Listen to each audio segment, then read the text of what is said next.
남북 관계에 따뜻한 봄바람이 불면서 남북 문화 교류도 모처럼 해빙기를 맞고 있습니다. 지난 30년간 문화 스포츠 교류는 남북한이 경색될 때마다 관계 개선에 물꼬를 트는 역할을 해왔는데요. 오늘은 남북 정상회담을 앞두고 그간 남북 문화 스포츠 교류의 역사는 어땠는지 또 앞으로는 어떻게 전개될지 짚어보는 시간을 마련했습니다. 자, 김동선 경기대 스포츠학부 교수이자 대한체육회 남북체육교류위원 모셨습니다. 안녕하세요. 안녕하세요. 예. 그리고 우리 시시각각의 문화지킴이 김원식 문학평론가 나오셨습니다. 안녕하세요. 네, 안녕하십니까. 예. 자, 본격적인 얘기를 시작하기에 앞서서 저희가 화면을 하나 준비했습니다. 한번 잠깐 보실까요?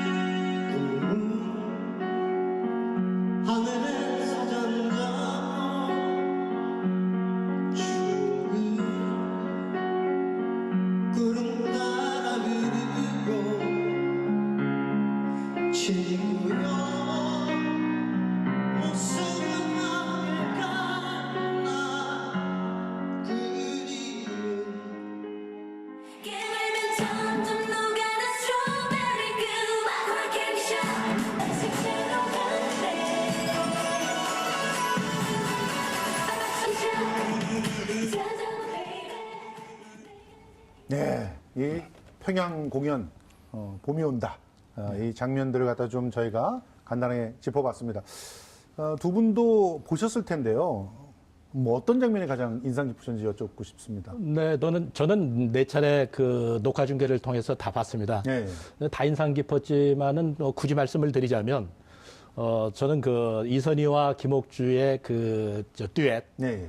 그리고 남한 가수들과 북한 가수들의 그 사중창 네. 그리고 레드벨벳이 예, 노래할 때 그 김영철의 그 표정. 예. 그리고 또 서울 공연이었었죠. 예. 북한의 댄스 가요 달려가자 미래로. 네. 이거가 굉장히 인상에 남습니다. 예, 그렇군요. 어떻게 평론가님 어떻게 보셨어요? 네, 저는 무엇보다도 이제 장을 좀 다양하게 북측에서 허용을 했다는 점을 좀 인상적으로 봤습니다. 그래서 사실 우리나라에서 잘 모르는 뭐 가수일 수도 있는데 물론 팬들은 화를 낼 수도 있겠지만 예. 뭐 알리라든지 정인 같은 경우 예. 또 김광미 씨 같은 경우는 원래 사실 북한에서는 재즈에 대해서 받아들이지 않을 것이다 이렇게 예측을 했어요. 근데 김광민 씨. 예, 그래서 클래식 재즈이기 때문에 받아들인 측면도 있겠지만 하여튼 다양하게 포괄했다는 점이 좀 인상적이었고 또 옛날과 좀 약간 달랐던 게 뭐냐면 이 노래가 흐르면 그 가사가 전면에 다 나오는 거예요. 그렇죠. 이제는. 그래서 이제 관객석에서 이 북한 그 관람석에 있는 분들이 다 그걸 보면서 예. 음미를 하기도 하고 예. 또 어떤 경우에는 마지막 부분에 따라 부르기도 했기 때문에 네. 그래서 가사를 이렇게 등장시킨다는 것은 그만큼 완전하게 좀 이해를 하고자 하는 노력들이 좀 있었지 않았나 싶습니다. 지금 지상파 3사의 녹화 중계 공연 저도 뭐 봤지만 시청률의 합계가 36%를 넘어섰다 그러잖아요. 네. 어떻게 좀 남북 간 동질감 회복에 좋은 계기가 되었을까요? 그래서 일단은 뭐 KBS, MBC, SBS에서 이제 방송을 했는데 이게 뭐 15%에서 10% 정도 이렇게 퍼져 있긴 한데 예. 그런데 이렇게 시청률 자체로 얘기를 하면 잘 감이 안 와요. 그런데 뭐 KBS 같은 경우는 한 240만 정도 본 것으로 이렇게 나타나고 있고 예. 또 MBC 같은 경우는 약 180만 그리고 SBS는 한 160만 정도 되니까 예. 거의 텔레비전으로만 보면 600만 명 이상이 본 거죠.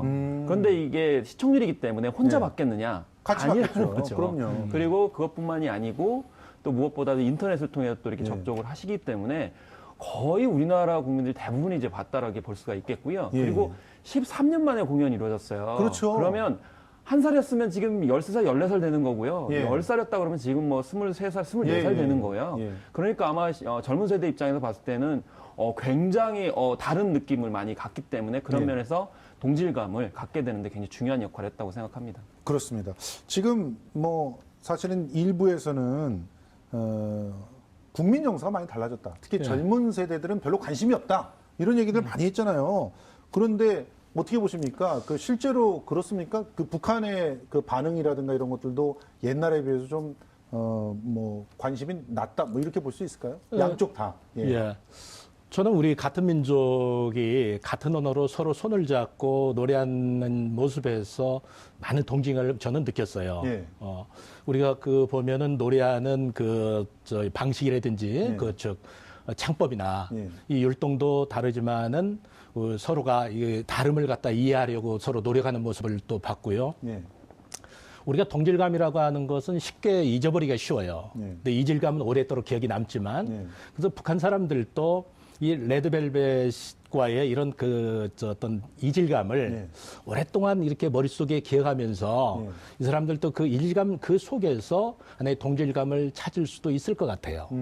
그런데 이제 일단 우리 국민들이 가지는 어떤 관심들은 옛날보다 떨어졌다라고 하는 평가가 있는데 그것에 대해서 예, 여쭙고 그 어느 정도 싶은데. 저 동의합니다. 아, 그래요? 저희 스포츠도 보면은 저희 때하고 달리 요즘 20, 30대 애들이 예. 그 남북 단일팀이라든지 스포츠에 대해서 그렇게 관심이 좀 덜한 것 같아요. 예.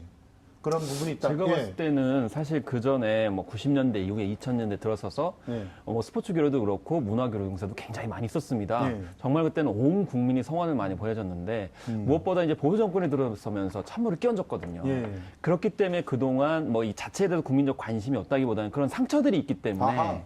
그 상처가 굉장히 중요한 것이고 앞으로는 이제 어떻게 하면 항구적으로 지속할 것인가 여기에 그 확신이 있다고 그러면 국민들도 힘으로 실어줄 것이다. 그렇기 때문에 좀 이제 그런 상처 부분을 좀 생각해야 될 것이지 뭐 관심이 없다 이렇게 보기엔 좀 그럴 것 그러면 같습니다. 김평론가님 그 김정은 위원장이 가을이 왔다라는 공연을 하자 이런 제안을 깜짝 제안을 했었잖아요. 네. 거기에 대해서 여러 가지 분석들이 뭐 여러 방송국에서 많았는데 김원식 평론가가 보기엔 이게 앞으로의 지속적인 문화 교류 의지를 딱 선언했다고 생각이 되십니까? 그래서 이제 문화예술 공연을 이제 자주 해야 된다. 네. 그러면서 봄이 온다는 공연을 했으니까 가을에는 이제 네. 가을이 왔다라는 공연을 해야 된다 이렇게 얘기를 했기 때문에 이 얘기를 이제 해석하면은 결과적으로는 가을이 와서 결실을 이루도록 하자라고 그렇죠. 하는 강력한 의지를 갖고 있는 거죠. 어. 그러니까 단지 뭐 문화예술 공연을 하겠다라고 하는 그런 뭐 유화적인 어떤 측면이 아니고 예. 정상회담 이후에 뭐 미국과의 어떤 회담 이후에 예. 가시적인 결실을 맺고자 한다라고 하는 의지로 볼 수 있다. 그래서 단지 우리가 흔히 그 전에는 문화예술하면 그냥 여흥의 관점으로 생각을 예. 했는데 이런 이제 김정은 위원장의 발언을 보게 되면 확실하게 회담과의 연계성을 생각하고 있다라는 것을 알 수가 있었습니다. 아니 이제 제목도 보세요. 가을이 왔다잖아요. 우리는 봄이 온다라고 하면서 앞으로 올 것을 얘기했는데 이미 가을이 왔다라고 하는 그런 제목을 얘기했다는 것은 분명히 그리고 의미가 이제 있는 그런 전보다 표현이라고 좀 볼수 약간 있죠. 다른 게 뭐냐면 전에는 남북 간의 어떤 정상회담, 고위급 회담 뒤에 문화예술 공연이 있었어요. 예. 근데 지금은 이제 북미 회담이 기다리고 있기 때문에 그렇죠. 다른 때와는 좀 다른 결실이 예상이 되니까 문화예술 공연도 뭐 장기적으로 항구적으로 계속 있어야 되지 않을까 뭐 그런 이제 예측을 더욱더 확실하게 할 수 있는 거죠. 알겠습니다. 자, 남북 문화 교류 역사를 살펴보면요, 정말 정치적인 상황에 따라서 부침을 거듭했습니다.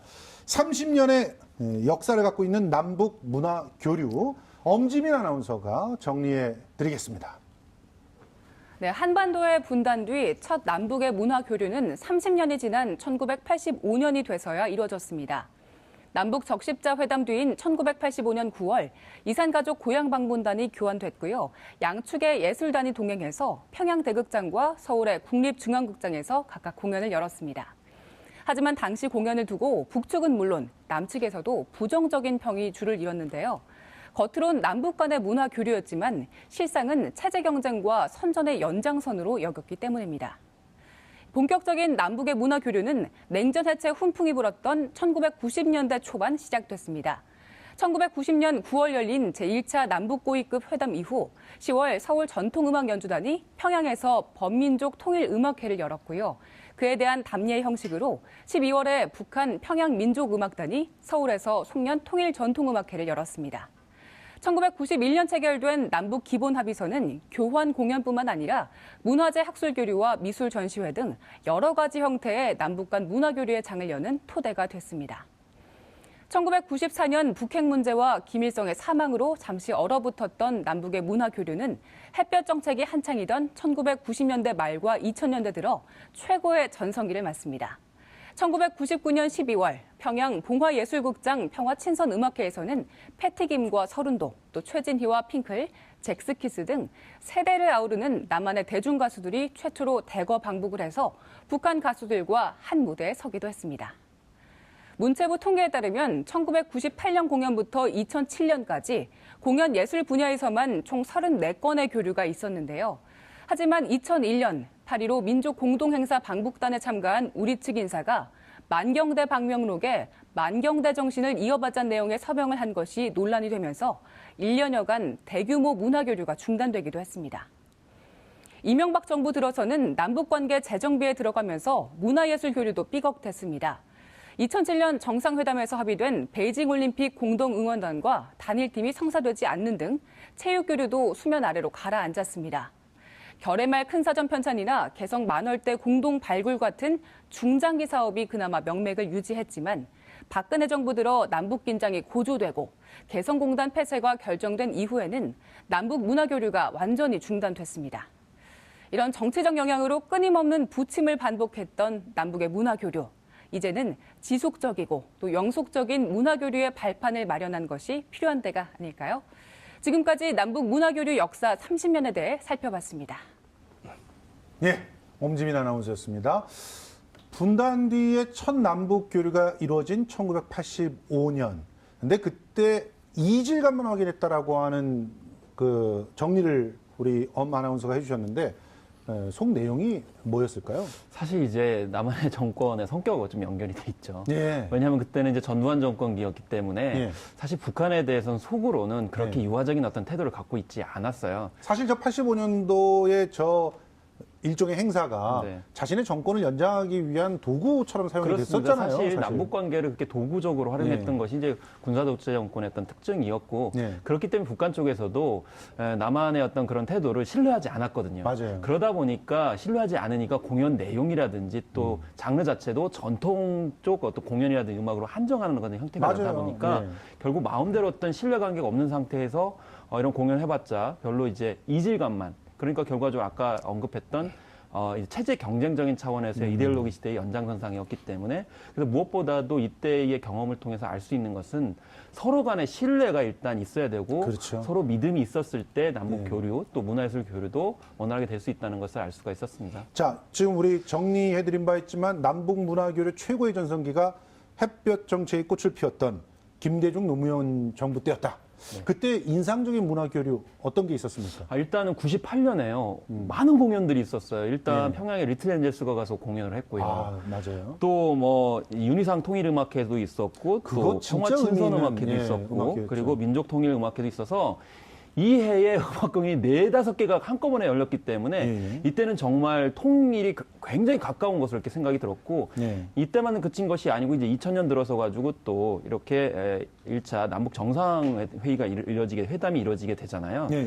그 뒤에는 사실은 기존에 생각하지 못했던 문화예술 교류들이 많이 일어납니다. 예. 일단은 뭐 문인이라든지 음악가라든지 예술인들이 대거 방북을 해요. 그렇죠. 그전에는 그냥 공연만 하고 심지어는 공연당만 북한을 방문했었는데 예. 실질적으로 문화예술인들이 북한에 가서 실제 북한의 문인 예술인들과 같이 교류를 하고 그렇죠. 그때 경험을 가지고 있는 분들이 지금 현재도 많이 그 부분들을 회고를 하면서 예. 지금 문화예술 정책을 이제 방향 잡고 있고요. 예. 특히 무엇보다도 그 전에 잘 공개되지 않았던 뭐 영화라든지 영상물을 상호 어떤 교류하면서 전시회도 하면서 예. 북한 영화도 어떤 접촉하는 그런 일도 있었습니다. 예. 그리고 무엇보다도 애니메이션을 같이 합작을 하게 되는 아, 맞아요. 그 대표적인 예. 상징물이 바로 이제 뽀로로라고 볼 수가 있겠고 예, 그렇습니다. 특히 북한 같은 경우는 이 사실 가용 자원이 별로 없기 때문에 예. 주력하는 산업 중에 하나가 뭐냐면 문화 산업 중에요. 예.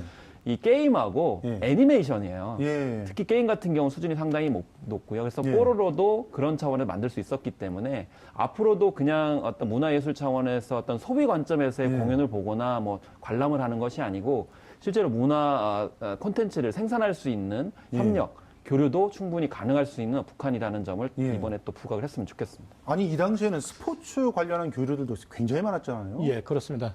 그 지금 말씀하신 것처럼 스포츠 교류도 88 소올림픽 이후에는 예.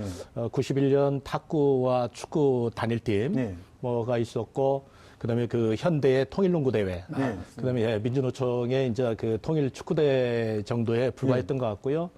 저 2000년대 들어와서 이제 비로소 2000년 이제 시드니 하계 올림픽, 예. 2002년 부산 아시안 게임 예. 그 응원단 보냈었죠. 예, 예. 그다음에 2003년 대구 유니버시아드 대회. 예. 그리고 이제 2004년 아테네 하계 올림픽. 예. 그리고 2005년에 인천 그 아시아 그 육상 선수권대 예. 그때도 이제 그 응원단을 북한이 보냈었죠. 맞습니다. 예. 그다음에 2006년에 이제 토리노 동계올림픽 예. 이런 등등 해가지고 한 9차례 정도의 남북 공동 그 입장이 있었고요. 예. 그러다가 이명박 박근혜 정부 9년 동안 남북 스포츠 교류는 뭐 거의 단절 상태였다가 이번에 이제 2018년 평창 동계올림픽에 남북한이 공동 입장으로 하게 되었죠. 뭐 사실상 이명박근혜 시대 9년 남북 문화교류란 측면에서 보면 암흑기였다고 볼 수 있겠는데 문화교류가 있긴 있었죠. 결의말 큰 사전 같은 경우가 있긴 있었죠. 그거는 사실 이제 이명박 정권 때 한 건 아니고 그 예. 2005년도부터 시작을 했던 건데 예. 물론 그거는 이제 중단한 건 아니고 간헐적으로 그때만 해도 있긴 있었습니다. 예. 그렇지만 새로운 사업들은 없었던 거죠. 그렇네요. 그리고 실제로 사실 이명박 정권에서는 통일부를 없애려고 그랬어요. 맞아요. 그런 그 시도들이 조직도 있었죠. 정부 조직 개편안을 마련했을 때 통일부 예. 아예 없었는데 엄청난 저항이 비판과 있었죠. 있었기 예. 때문에 거의 사실상 별로 하고 싶지 않은 그런 정책 중에 하나였기 때문에 그만큼 새로운 문화예술 교류 어떤 사업들은 없었던 거죠. 그런데 더 심했던 건 이제 박근혜 정권이 들어서면서 뭐 더 악화가 되는 상황이 됐고 심지어 통일 대박론 이런 것들이 나오기는 했지만 실제적으로 이명박 박근혜 정권의 기본적인 기조는 북한이 곧 있으면 붕괴될 것이다라는 전제가 많았어요. 맞아요. 그래서 각종 전문가들이 심지어 그렇게 전제를 하고 심지어는 어떤 자금 내지는 어떤 경제적인 압박을 가하게 되면 북한이 붕괴하기 때문에 네. 평화적인 교류는 필요 없다. 이제 그런 전제가 있었기 때문에 당연히 문화예술 교류는 없었던 그런 측면들이 있어서 결과적으로는 이번에 이제 남북 교류가 활성화되면서 결의말 큰 사전 같은 경우는 지금 현재 올해 협의를 해서 다시 가동하는 형태로 가고 있기 때문에 예. 그 지난 9년간 중단되었던 그런 사업들을 중심으로 다시 물꼬가 트고 있는 상황입니다. 아니 지금은 남북 화해 분위기가 만들어지면서 지자체들이 그렇게 교류를 하려고 그러는데 지자체들의 그 어떤 체육 교류와 관련돼 가지고는 많이 소식을 듣고 계시지 않습니까? 네, 그 아시는 것처럼 우리나라에는 지금 17개의 광역자치단체가 있는데요. 예. 이 광역자치단체 다 그 남북 교류 기금을 조성한 걸로 알고 있습니다. 아, 그래요? 특히 이제 그 말씀 서울시 같은 경우 보면 아까 이제 방송에 나왔던 것처럼 서울시는 경평전의 부활이라든지 예. 내년이 이제 그 전국체육대회 100주년인데 아, 그러네요. 벌써. 100주년 때 북한 예. 선수단을 초청하는 것 같은 예, 거. 예. 그다음에 이제 광주 광역시 같은 경우에는 내년에 전국 세계 수영 선수권 대회가 있는데 예. 수영 선수권 대회에서 이제 북한 선수를 초청하는 문제라든지 강원도 같은 경우에는 이제 이번에 동계올림픽이 끝나고 난 다음에 평창과 북한의 이제 그 마식령 스키장을 이용해 가지고 2021년도에 동계 아시안 게임을 유치하는 이런 것들 주로 이제 그 국제 경기 대회를 중심으로 해 가지고 지금 지방자치단체에서 준비를 하고 있는 것 같습니다. 아니 지방자치단체가 문화 이벤트들도 주최하고 있는 데들이 있잖아요. 이런 교류들도 지금 검토되고 있는 게 있나요? 네, 그렇습니다. 광주시 같은 경우에는 이제 오는 9월에 광주 비엔날레가 열리거든요. 맞습니다. 그래서 북한 참관단을 초청하겠다라고 예. 밝히고 있고요. 또 북한 문화 특별 전시회도 하겠다. 예. 그래서 동양화나 도자기 같은 그런 이제 작품들을 초청을 해서 아시아 문화 전당에서 전시회를 하겠다 이렇게 또 밝히기도 했었고요. 비엔날레는 부산도 있고 많이 있잖아요. 네, 광주 비엔날레에서 한다라는 거죠. 그리고 저 부산 영화제 이런 데에서도 충분히 초청할 수 있지 않을까요? 네, 그렇습니다. 그래서 사실 영화 같은 경우에도 사실 지난 10년 가까이 전혀 왕래가 없었기 때문에 맞아요. 그런 면에서 참 안타깝다는 영화도 완전 생각이 장악돼 있었잖아요. 들고요. 블랙리스트에 의해서 쫓겨나기도 하고 사람들이. 그래서 제가 좀 아이디어를 한번 말씀을 드리면 네. 최근에 이제 최은희 씨가 이제 타계했어요. 그러네요. 그런데 탈북 민들 얘기를 들어보면 예. 북한에서 최은희 씨는 엄청난 배우라는 거예요. 그래서 맞습니다. 30세 이후에 북한 주민들 같은 경우 다 기억한다는 거예요. 예. 그러니까 그 최은희 씨가 출연했던 작품들을 감명 깊게 혹은 예. 굉장히 재밌게 이제 많이 본 세대가 있기 때문에 예. 그런 면에서 최은희 씨를 이제 중심에 두고 예. 신상옥 최은희 씨의 어떤 작품들을 가지고 남북 회고전 교류전 같은 하는 거. 하는 그런 어떤 행사들도 충분히 가능하다고 생각이 들고요. 그리고 많은 지자체에서 좀 주안점에 두고 있는 것은 이 남한의 중고생들을 예. 북한의 어떤 수학여행으로 보내는 그런 예. 사업들 많이 하고 있는데 그거를 이제 하려면 남북 정상회담의 결과가 좀 굉장히 그렇죠. 긍정적으로 좀 나와야 됩니다. 많이 긍정적이 돼야 되겠네요. 자, 성공적으로 끝난 2018 평창 올림픽. 여러분은 가장 자, 기억에 남는 장면이 어떤 장면입니까? 저희가 화면을 좀 준비해 봤습니다.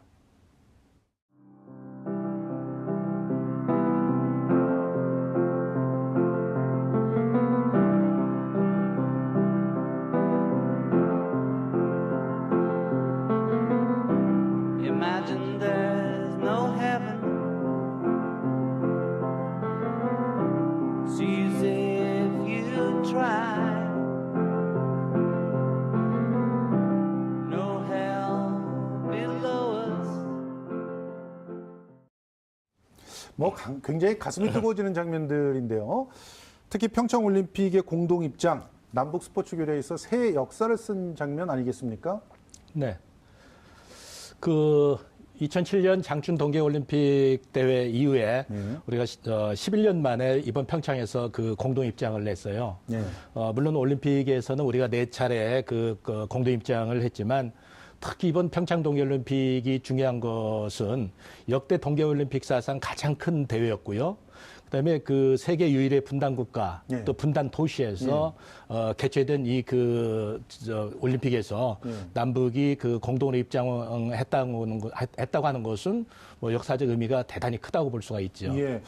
거기다가 우리 남북 단일팀, 아이스하키 팀 같은 경우 초반에 엄청난 그런 여론의 어떤 반대들이 있었잖아요. 예. 물론 일부는 뭐 지금 뭐 댓글 조작에 의해서 있었다고도 하지만 예. 실제로 뭐 별로 젊은 층에서는 공정한 기회란 측면에서 비판이 있었던 게 사실이고 예. 그리고 아이스하키 팀 내에서도 또 감독도 부정적인 생각을 했었는데 마지막에 이 감독님이 북한 선수들을 보내면서 눈물을 흘리는 장면에서 우리는 굉장히 뭉클한 감동을 받았거든요. 네. 이 놀라운 그 반전이 일어나게 된 힘이 어디 있었다고 보십니까? 그래서 아까 앞에서도 말씀드린 것처럼 그 우리가 단일팀은 91년도에 있었고 이번에 네. 올림픽에서는 이번에 처음으로 처음이죠. 이루어진 거죠. 27년 만에 예. 이제 단일팀이 구성이 되었는데요. 지금 말씀하신 것처럼 단일팀 구성하는 데 있어서 초반에는 뭐 다소의 논란이 있었지만은 네. 우리 여자 선수들이 경기 시간 그 단축이라고 하는 이런 희생에도 불구하고 네. 단일팀 구성에 합의함으로써 이 같이 그 경기하는 것은 우리 국민에게뿐만 아니라 예.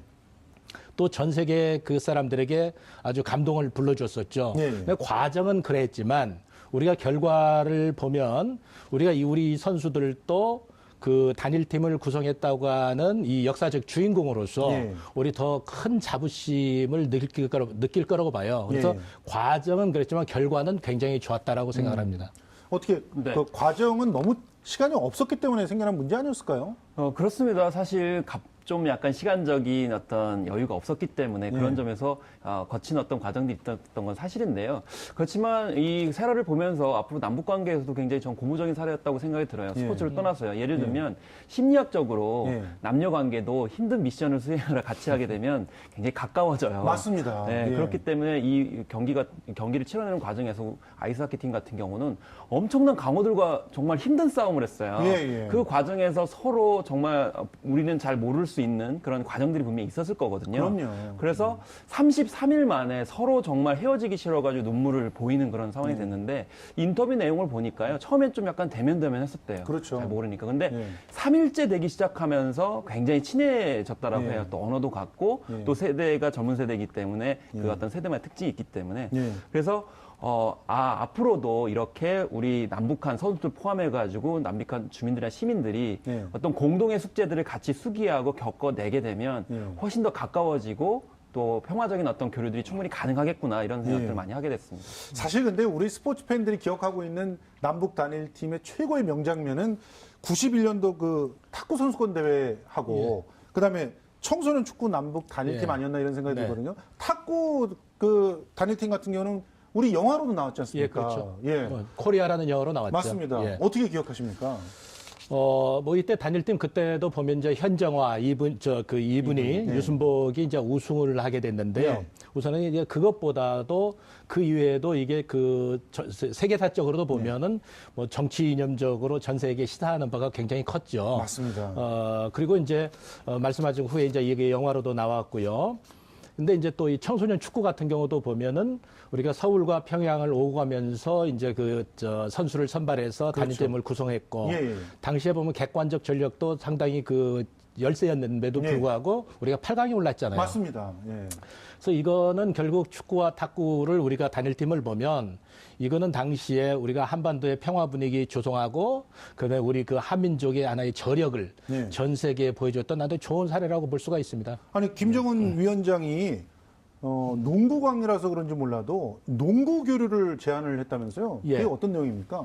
근데 이번에 그 예술단의 평양 공연에 갔을 때 예. 뭐 그 농구를 콕 집어서 그 교류하자고 교류하자 했다고 그래가지고 그 도종환 장관이 그 예. 얘기를 전했죠.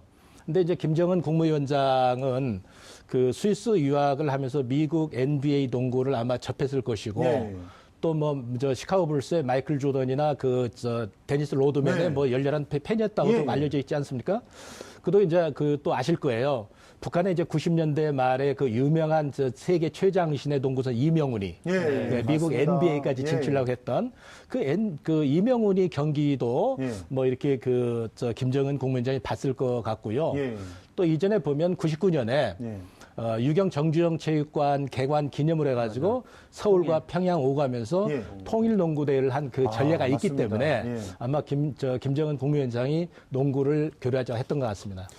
자, 이 또 그 충분히 가능하고 만약에 정말 정상회담에서 어느 정도 성과가 있다면 경평전은 반드시 부활될 것이다 이런 얘기들이 나오는데 네. 경평전이 부활된다면 남북 스포츠 교류 사이에 정말 의미 있는 진전이 되지 않겠습니까? 네, 그렇습니다. 그 경평전은 1929년부터 1946년까지 예. 그 8차례 그 경기가 있었는데 예. 그 21번의 시합에서 경성팀이 그 평양팀보다 5승 7무 9패로 다소 열세 있었죠. 예, 예. 근데 이제 어떻게 이 경평전이 긍정적인과 부정적인 것이 있는데 이 축구가 그 서울 경성과 평양에는 긍정적인 영향을 미쳤지만 이 두 지역의 민족 그 어떤 지역 감정을 유발했다고는 이게 부정적인 측면도 있어요. 아, 예. 하지만 저는 경평전은 부활이 돼야 된다. 예, 예. 제가 이제 서울시 이제 남북 교류협력위원회 위원하면서 또 통일준비위원회 위원하면서 제가 가장 관심 있게 정부에 제안했던 사업도 바로 이 경평전이었고요. 예. 그래서 이 경평전이 부활하게 된다라면 서울과 평양 간의 이런 개별적 교류만이 아니라 예. 하나의 경제, 사회문화 교류하는 이런 종합적 교류의 하나의 계기가 될 것이다. 그래서 저는 경평전은 반드시 부활돼야 된다고 생각합니다. 아니 그렇다면은 아예 그런 부대 효과들이 아주 뚜렷하게 많이 나타나는 이런 경평전 같은 경우는 제도적으로 그냥 정례화 해버리면 되지 않을까요? 당연히 제도화를 정례화하고 그 꾸준히 이어져야죠. 끊임없이. 네. 그러려면 이제 그러기 위해서는 그 뭐 해야 되냐.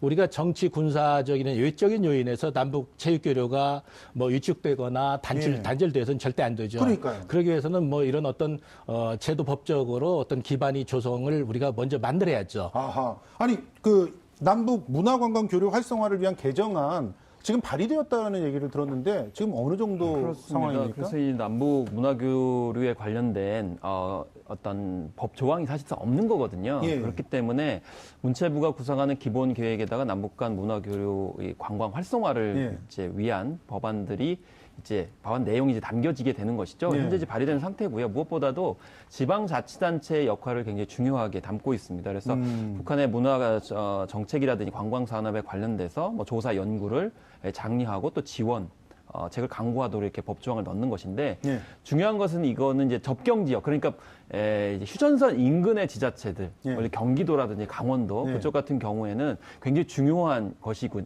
지자체이기 때문에 예. 그런 면에서 이런 관련법이 굉장히 필요하고 또 문체부에서도 남북 교류를 하려고 하면 근거법이 있어야 되거든요. 그렇죠. 그동안 없었기 때문에 하지 못했던 측면이 있습니다. 사실 무엇보다 제일 중요한 것은 정치적 변수 외에도 이런 근거법에 따라서 지속적으로 유지돼야 되는 측면에서 굉장히 중요한 법률안이라고 보겠습니다. 자, 내일 모레 남북 정상회담이 열립니다. 정말 역사적인 순간이 우리에게 찾아왔는데요. 어떤 결과가 나오든 남북 간의 화해 협력 분위기를 문화와 스포츠가 주도해 나가야 되지 않을까 하는 생각인데 가장 필요한 게 뭐라고 생각하십니까? 네, 내일 모레 정상회담에서 뭐 비핵화와 그 한반도의 항구적인 평화체제 그 정착 이런 것이 어느 정도 합의가 된다고 한다라면 네.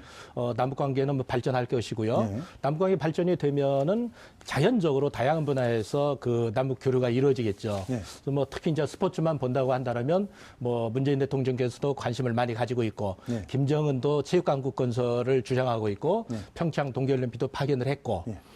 그다음에 뭐 그 인공기를 전 세계에 걸 수 있는 것은 뭐 스포츠밖에 없다. 예. 이런 생각을 많이 가지고 있기 때문에 정상회담에서 어느 정도 나오느냐에 따라서 앞으로 남북 스포츠 교류는 굉장히 잘 될 거라고 저는 기대해 봅니다. 우리가 뭐 준비해야 될 것, 유의해야 될 것들은 없습니까? 일단은 그동안에는 이질감을 너무 강조하는 측면들이 많이 있었어요. 예. 그래서 남북한의 이질감을 강조하기보다는 예. 지금 현재 공유하고 있는 뭐 스포츠도 마찬가지 아까 경평 말씀하신 것도 그렇지만 공유하고 있는 것이 무엇인가 그런 문화 코드들을 먼저 생각을 하는 것이 중요하고요. 그리고 장기적으로는 우리가 앞으로 그려갈 통일 한국은 어떤 모습일 것인가 이런 것들을 스포츠와 문화예술을 어떻게 담아낼 것인가를 대전제로 해서 예. 여러 가지 교류 사업들이 있었으면 좋겠습니다. 일단 정치적인 환경에 따라 좌지우지되는 그런 일들이 좀 없게 없었으면 예, 좋겠습니다. 반드시 정례화를 법으로까지 좀 이렇게 네. 보장하는 게 어떨까 하는 생각이 듭니다. 자, 지금까지 김동선 경기대 스포츠학부 교수 그리고 김원식 문화평론가와 함께 이야기 나눠봤습니다. 두 분 고맙습니다. 네, 고맙습니다.